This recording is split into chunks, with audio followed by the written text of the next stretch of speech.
عمر صاحب لاہور سے، میں اپنے گندے ناپاک کپڑے دوسرے کپڑوں کے ساتھ دھوتا رہا، اب مجھے پتہ چلا تو توبہ کر لی، اب کیا صرف کپڑے پاک کروں جن کے 100% ناپاک ہونے کا یقین ہے، یہ سارے کپڑے ناپاک ہیں؟ کیا مطلب؟ تو اب کیا صرف کپڑے پاک کروں جن کے 100% ناپاک ہونے کا یقین ہے، یا سارے کپڑے ناپاک ہیں؟ ہائے ہائے ہائے، یہ کیا کرتے رہے ہو میرے بھائی، ٹینشن میں ہمیں ڈال دیا آپ نے۔ دیکھو، جب 100% جن کپڑوں کے ناپاک ہونے کا یقین ہے ان کپڑوں کے ساتھ آپ پاک کپڑے دھوتے رہے، دھونے کا اسٹائل اگر ایسے تھا کہ اب وہاں کے کسی مفتی سے پوچھ لیں کس طرح سے دھوتے رہے ہیں آپ، لاہور میں جا کے پوچھ لیں، اب مجھے نہیں، آپ نے یہ تو نہیں بتایا کیسے دھوتے رہے، تو اگر اس طرح سے دھوئے ہیں کہ وہ سارے ہی کپڑے ناپاک کر دیے آپ نے اور 100% ان کے ناپاک ہونے کا یقین ہے، تو پھر تو جو نمازیں آپ نے پڑھی ہیں وہ دہرانی پڑیں گی۔ لیکن اگر اس طرح نہیں ہے، کنفیوژن ہے کہ پتہ نہیں وہ پاک رہے یا نہیں ناپاک ہوئے، تو پھر جن کپڑوں کے 100% ناپاک ہونے کا یقین ہے ان کپڑوں کو پہن کے جو آپ نے نمازیں پڑھی وہ تو لوٹانی پڑیں گی۔ جہاں کنفیوژن والا مسئلہ ہے تو وہ پھر چھوڑ دیں، اللہ تعالیٰ معاف کرنے والا ہے، آئندہ کے لیے آپ احتیاط کریں۔ بہتر یہی ہے کہ آپ نے پاک کس طرح سے کریں وہ طریقہ آپ بتائیں گے تو پھر آگے جواب دینا ممکن ہوگا، ایسے مبہم سا سوال ہے نا تو اس لیے جواب دینا میرے لیے مشکل ہے۔ عبد المحسی کوئٹہ سے پوچھتے ہیں، پاک کپڑے ناپاک کپڑوں کے ساتھ دھل جائیں، جیسے کہ آج کل یہی ہو رہا ہے مارکیٹ میں، ہمارے گھر کے کپڑے ایک ہی واشنگ مشین میں دھلتے ہیں جن میں پاک اور ناپاک دونوں کپڑے ہوتے ہیں، اس کے بعد ہم 3 بالٹیوں میں پانی ڈالتے ہیں، پہلے پہلی بالٹی میں کپڑا ڈالتے ہیں، اس سے نچوڑ کر دوسری بالٹی میں ڈالتے ہیں، پھر اسی طرح نچوڑ کر تیسری بالٹی میں ڈالتے ہیں، پھر نچوڑ کر خشک کرتے ہیں، کیا اس طرح سارے کپڑے پاک ہو جائیں گے؟ ماشاءاللہ، اب بھی پاک نہیں ہوں گے تو بھائی پھر تو پولیس سے بھی پاک نہیں ہوں گے، بالکل خاندانی طریقہ ہے پاک کرنے کا، اس سے پاک ہو جائیں گے۔ یوں بھی کر سکتے ہیں، آج کل نلکے ہوتے ہیں نا، تو نلکے کے نیچے پانی بہا دیں یا واشنگ مشین میں ہی پانی بہا دیں، یعنی ایک طرف سے پانی آ رہا ہو دوسری طرف سے نکل رہا ہو، تو جتنا پانی اس پورے پروسیس میں استعمال ہوا ہے اتنا پانی اگر بہنے میں استعمال ہو جائے گا اور صابن بھی نکل جائے، اور وہ یعنی صابن نکلنے کے بعد کی بات کر رہا ہوں، اس کے بعد اتنا پانی اس میں استعمال ہو جائے گا تو انشاءاللہ کپڑے ویسے بھی پاک ہو جائیں گے۔ اسپائنر میں کپڑے سکھانے سے کنگھالنے سے کیا پاک ہو جاتے ہیں؟ میری واشنگ مشین آٹومیٹک ہے، اس میں اسپائنر میں کپڑے کنگھالتی ہوں، گندے پانی کے بعد صاف پانی بھی کافی دیر آتا ہے، کیا اس سے کپڑے پاک ہو جائیں گے؟ بنت شاہد کراچی سے۔ اگر ایک دفعہ ناپاک کپڑے دھلنے کے بعد ان میں اتنا پانی بہا دیا جائے کہ ایک طرف سے پانی آ رہا ہو اور دوسری طرف سے نکل رہا ہو، کہ اگر آپ یہ سمجھتے ہیں کہ 3 دفعہ ان پانی کو کسی برتن میں ڈبویا جاتا تو اتنا پانی جتنا استعمال ہوتا اتنا پانی بہہ چکا ہے تو وہ کپڑے پاک ہو جائیں گے۔ لیکن جو مشینیں آٹومیٹک آ رہی ہیں میری معلومات کے مطابق اس میں ایسا ہوتا نہیں ہے، یعنی پانی بہتا نہیں ہے، بلکہ ہوتا یہ ہے کہ ایک دفعہ پانی پورا بھرتا ہے، اس میں کپڑے صاف ہوتے ہیں، پھر دوبارہ پانی بھرتا ہے اور وہ پانی نکلتا ہے، پھر تیسری دفعہ پانی بھرتا ہے وہ نکل جاتا ہے، تو اس طرح سے کپڑے پاک نہیں ہوتے، کیونکہ اس کی وجہ یہ ہے کہ ابھی کپڑے جب ایک دفعہ جب دھلے ہیں تو کپڑے ناپاک ہوتے ہیں، تو کم سے کم 3 دفعہ ان کو پانی میں کنگھالنا ضروری ہے، تو 3 کے بجائے وہ 2 دفعہ کنگھالے جاتے ہیں، تو اس لیے بہتر یہی ہے کہ جب مشین نے 2 دفعہ کنگھال دیے تو ایک دفعہ آپ خود کنگھال لیں، یا تو یہ کام کر لیں یا یہ کر لیں کہ جاری کریں پانی کو،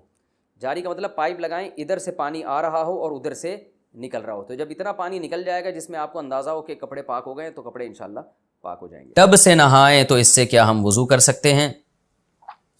گھر میں باتھ روم میں نہانے کا بڑا ٹب ہے جس میں 180 یا 200 لیٹر پانی آتا ہے، وہ ٹب اگر پانی سے بھرا ہوا ہو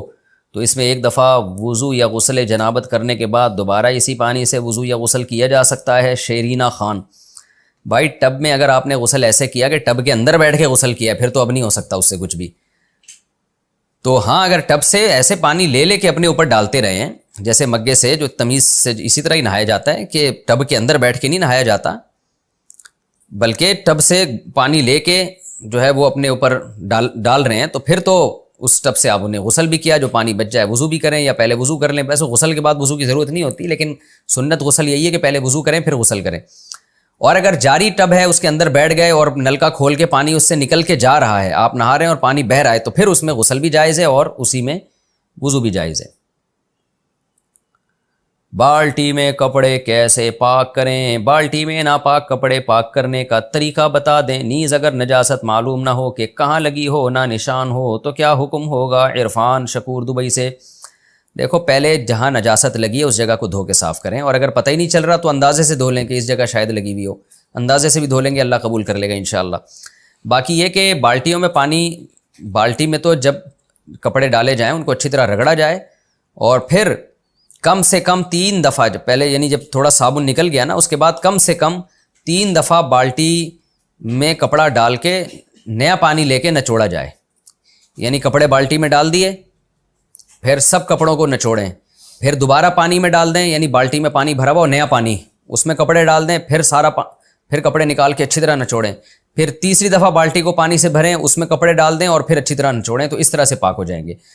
لیکن آج کل تو بالٹیوں میں دھونے کا رواج نہیں ہے، واشنگ مشینوں میں دھلتے ہیں،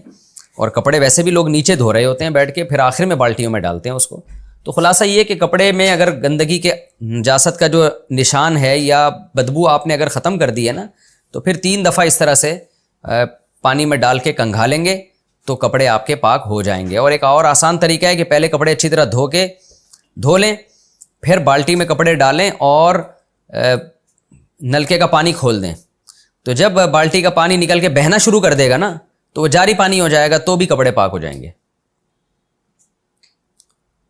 قبضے کی زمین پر مسجد اور نماز کا حکم. قبضے کی زمین پر بنی ہوئی مسجد میں نماز پڑھنے کا کیا حکم ہے؟ ریاض فیروزی. قبضے کی زمین پر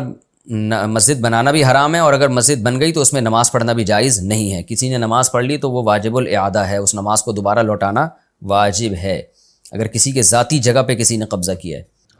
مدی نکلنے کے حکام. اگر مدی کپڑے پر لگ جائے تو کیا کپڑا ناپاک ہو جائے گا؟ کتنی مقدار لگنے سے ناپاک ہوگا؟ اور کپڑے کو پاک کرنے کے لیے کیا طریقہ ہوگا؟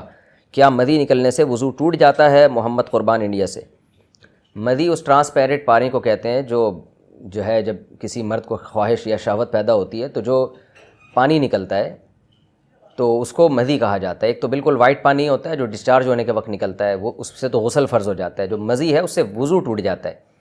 اور باقی وہ کپڑے پہ لگ جائے تو 1-2 قطرے اگر لگے ہیں تو وہ تو معاف ہیں، تھوڑی بہت نجاست معاف ہوتی ہے. لیکن اگر ہتھیلی کی گہرائی کے برابر